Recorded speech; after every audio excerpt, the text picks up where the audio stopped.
Smart City Developers presents SCD-Documentary on Dungan Library, Costa Mesa, California.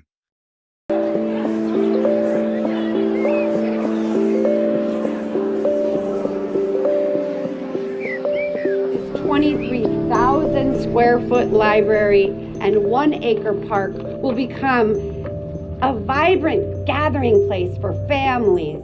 Giving it kind of more of a community center to show that we really place a lot of importance on reading and education. We wanted a design that would, really honor our history, but also pay homage to our future. The Dungan Library in Costa Mesa, California, is a part of the Orange County Public Library System. It is located at 1855 Park Avenue, Costa Mesa, and is one of the key libraries serving the local community. The library has undergone several updates and renovations to accommodate modern needs, and its design focuses on accessibility, community engagement, and a welcoming atmosphere. Costa Mesa branch of the County of Orange Public Library occupies a site in the heart of Lions Park. The two-story library accommodates approximately 22,500 SF, including all the components of a complete, fully functioning branch of the county. I'm not going to try to describe the building. You're going to see it. You're going to walk through it. It would be kind of futile for me to talk about something you're staring at behind me. I'll let your building speak for itself as you tour it. But I do want to echo Mayor Foley's comments about social infrastructure and the investment that's needed in that infrastructure. Infrastructure, as you know, is in the news all the time, but particularly now. We're always asked to go to the polls and support billions of dollars of needed improvements to our stormwater systems, to our water distribution systems, to our traffic and transportation infrastructure. But I do have to note, the minute billions of dollars are spent on widening freeways, it feels to me that we just start over re-widening them again and again and again. But that's all important, and those, when they're done right and when they are completed, they are the envy of the world. Our technology, our investment in that infrastructure is valuable, and it's what makes our life work. But I do sometimes wonder what drops off the table in that conversation about investment in infrastructure. And I wonder how many libraries are literally left in the dark, too small for their use, how many parks aren't built, how many museums aren't built. And I think what you've demonstrated is the importance of that investment. Unique design elements include a spiraled stone staircase, expansive windows that let in gorgeous streams of natural light, and raised access floors with high-end finishes for convenient underfloor air and service distribution and increased flexibility. Raised access floors with underfloor air distribution are a great solution for building designs like the library that feature large windows and unique architectural elements. Keeping the project more cost-effective option, rather than unnecessarily accommodating the heaviest load performance requirement throughout the whole facility. The Costa Mesa Library utilizes a Tate raised floor system that provides several environmental benefits as well as contributes to the energy-efficient sustainable design strategy that resulted in a LEED Gold certification. The project originally targeted LEED Silver certification but was able to achieve LEED Gold for both the new library and renovated community center. Sustainable features of the design and construction include the optimized building orientation, construction waste management, stormwater control, use of daylight, and design for thermal comfort.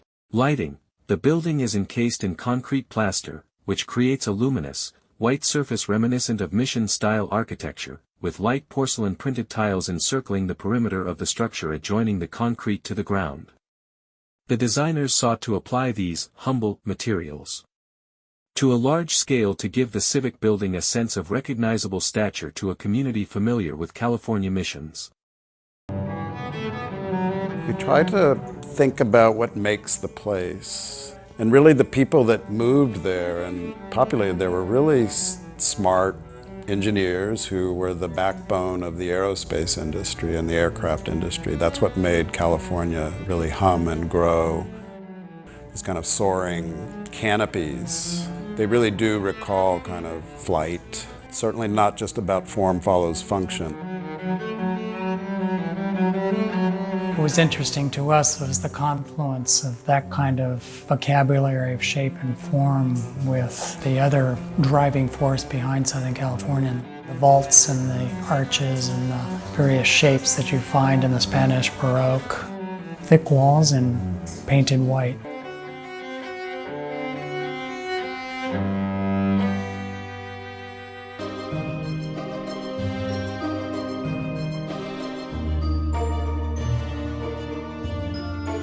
Hi, I'm Sarita Dungan. Welcome to the Dungan Library. Let's begin the tour.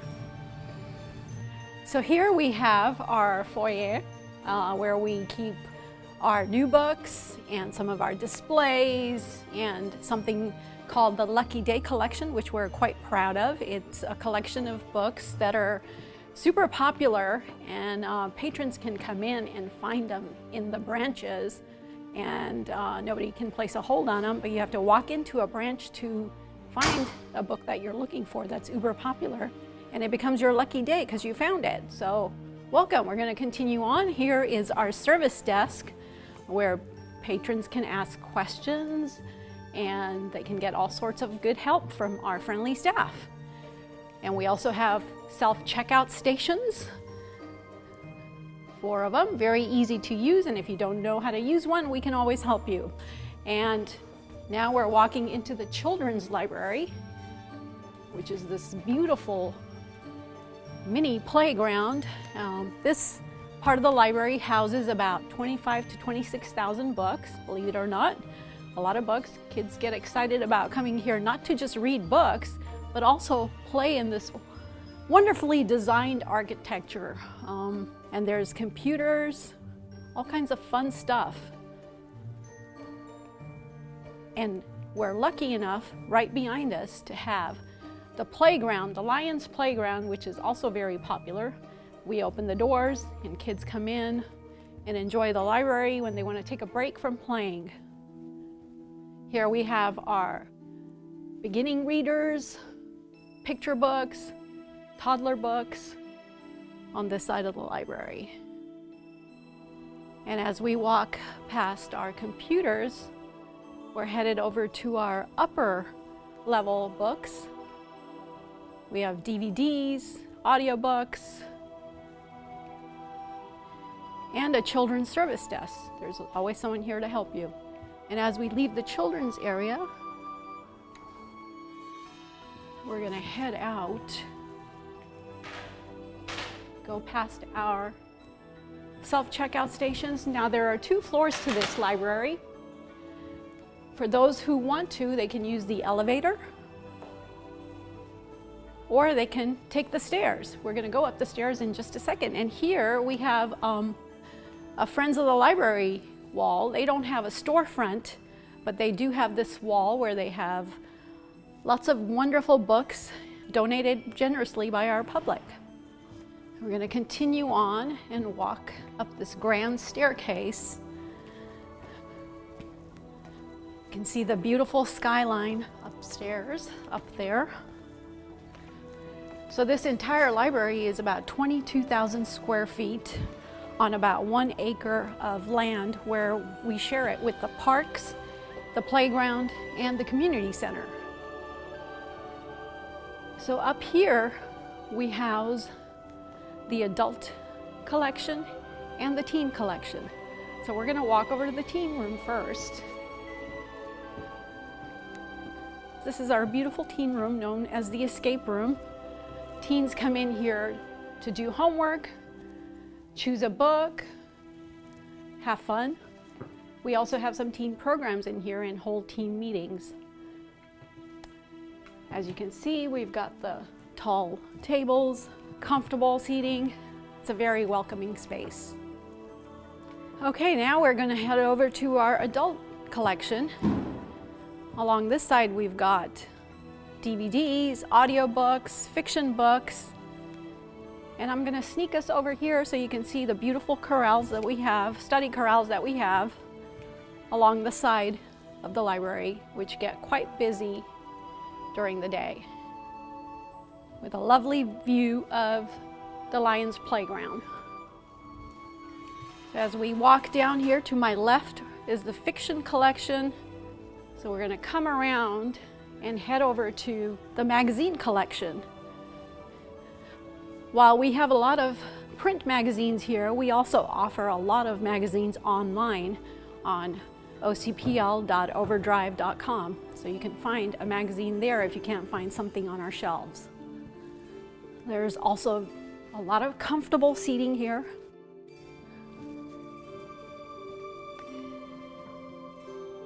And we're surrounded by beautiful views. As we walk down, to my left is some of the nonfiction collection. We've got Spanish language books, Chinese language, and we also have computers available in the center over here.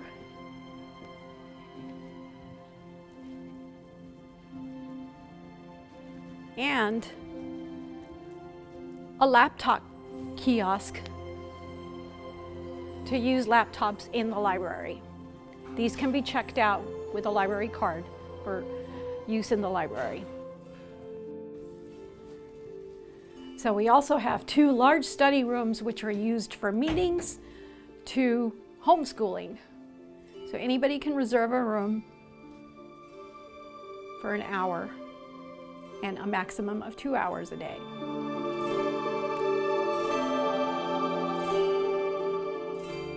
So this is the beautiful Adams room, which we use for library programs such as book clubs and story time. The local community can use it as well. They can request it from the city and have their own events and things like that.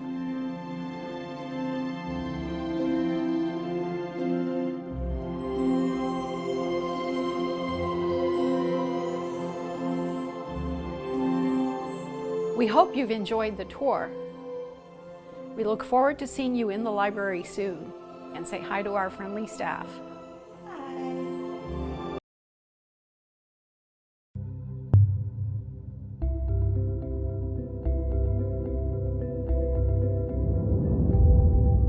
One of the most asked questions is, why do communities still build libraries?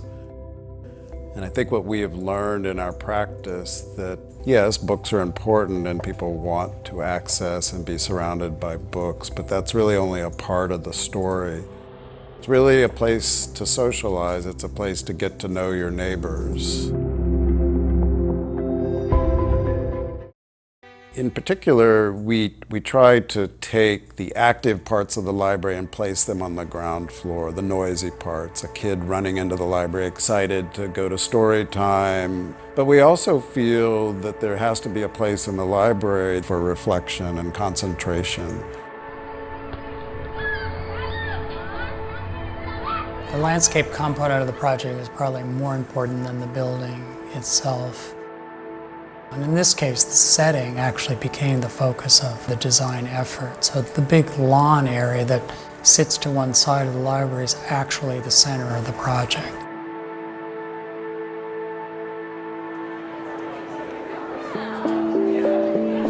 Because we can always come here to fill our minds with information, and we can learn more about anything we want.